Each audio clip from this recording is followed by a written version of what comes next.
સુરતના ring road મચરા gate વિસ્તારમાં રસગુલ્લા અને ગુલાબજાંબુ ભરેલી ઇકોને અકસ્માત નડ્યો હતો। અકસ્માત બાદ રસ્તા ઉપર ગુલાબજાંબુ ઢોળાઈ જતા વાહન ચાલકોને ભારે મુશ્કેલી પડી હતી।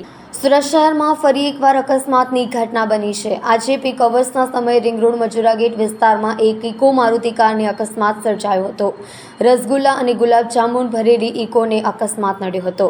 બીજી તરફ ગુલાબજાંબુ રસ્તા પર ઢોળાઈ જતા વાહન ચાલકો ભારે મુશ્કેલીમાં મુકાયા હતા, કારણ કે રોડ ઉપર ગુલાબજાંબુની ચાસણી સાથે રોડ ઉપર ઢોળાતા રસ્તો ચીકણો થઈ ગયો હતો અને કારના ચાલકે સ્ટીયરિંગ પરથી કાબુ ગુમાવતા અકસ્માત સર્જાયો હતો। કારના ચાલકે પસાર થઈ રહેલા મોપેડ સવારને પણ અડફેટે લીધો હતો। અકસ્માતમાં કારના ચાલકને ઈજા પહોંચી હતી, જેને સારવાર અર્થે હોસ્પિટલ ખસેડવામાં આવ્યો હતો। બ્રિજની શરૂઆતમાં જ અકસ્માત નડતા લાંબા ટ્રાફિક જામ જોવા મળ્યો હતો। અકસ્માતને કારણે 2 થી 3 કિલોમીટર જેટલા ટ્રાફિક જામના દ્રશ્યો પણ સર્જાયા હતા, જો કે થોડા સમય બાદ ટ્રાફિક હળવો થઈ ગયો હતો।